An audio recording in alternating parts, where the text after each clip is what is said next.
daí, desses pensamentos meio malucos, é que vem uma afirmação do próprio Einstein, que fazia uso do conceito de tempo, de que o tempo, de fato, é uma ilusão.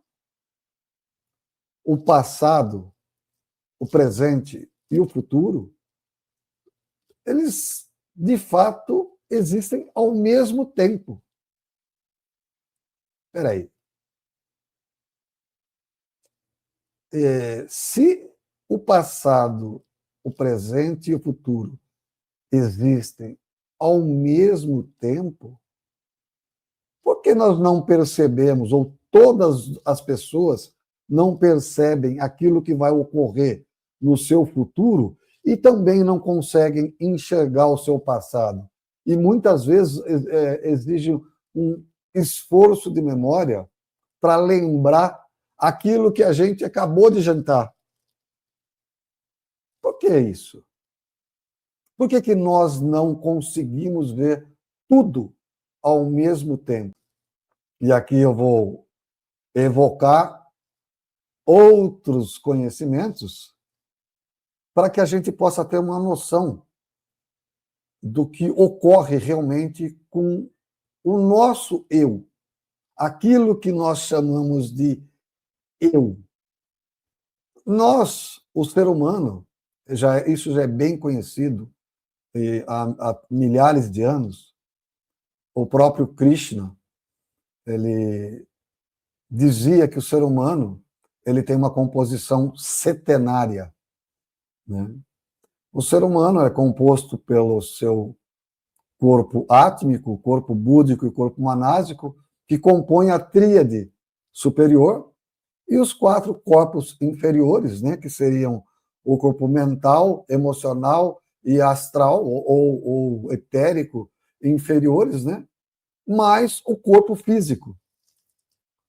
O que ocorre, e esse é o porquê da nossa não percepção desse estado de tempo, é que os nossos corpos conseguem se movimentar com graus de liberdade diferentes. O nosso corpo físico ele tem 3 graus de liberdade, né, que são as dimensões que a gente vive, né?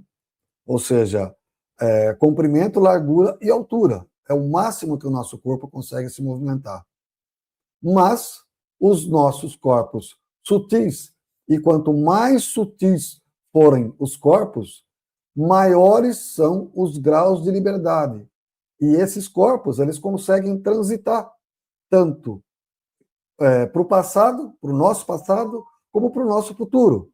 Só que, ao se juntar com esse corpinho físico, existe uma barreira praticamente intransponível, que é a barreira da nossa percepção. Então, nós não conseguimos perceber que houve esse deslocamento, tá? E às vezes a gente tem algum tipo de intuição. Olha, eu não vou por ali que eu estou sentindo que vai ocorrer alguma coisa. Aí a gente fala, não, foi um amigo espiritual que nos avisou. Pode ser, pode ser.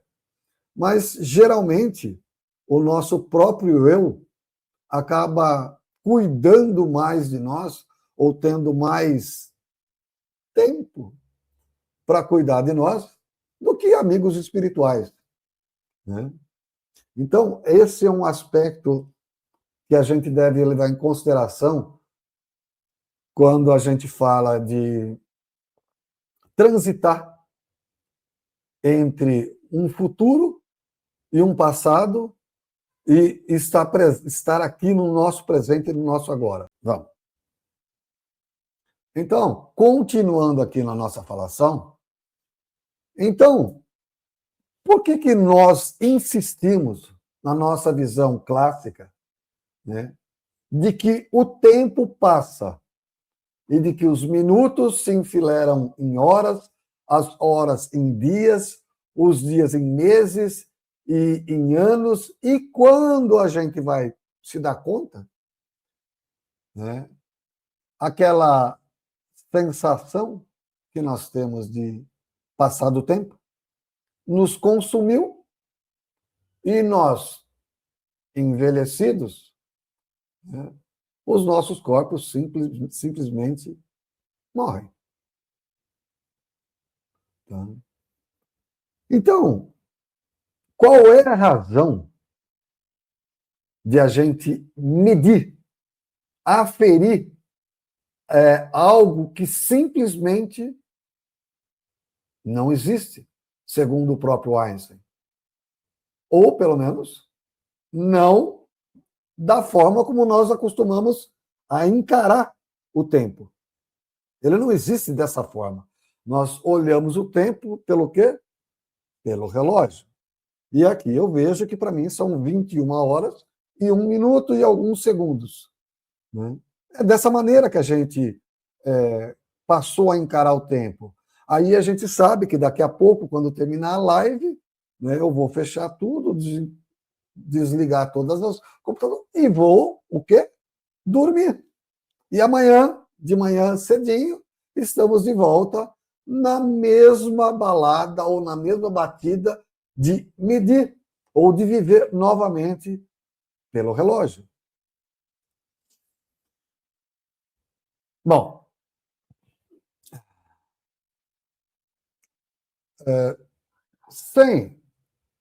sem a gente levar em conta as implicações que a gente tem no nosso dia a dia, porque cada um tem os seus compromissos, né?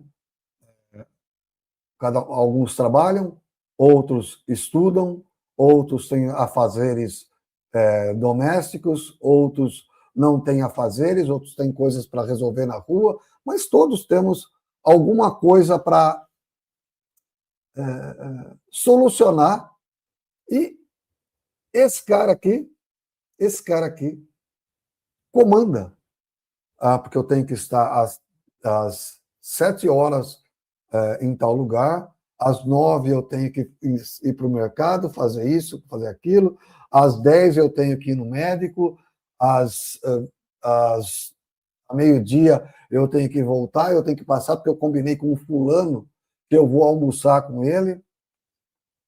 São essas as implicações socioculturais, né, que poderiam ser afetadas mais diretamente pela questão da forma como nós observamos o tempo, né, de suportar aquilo que nós vemos ocorrendo com cada coisa que está ao nosso redor, que é a ação da entropia. Nós temos necessidade de aferir e de compreender determinados fenômenos, né? E de tudo aquilo que nos cerca. Tá? E quando nós temos essa necessidade de aferir, é a isso que nós chamamos de tempo. É a isso que nós chamamos de tempo.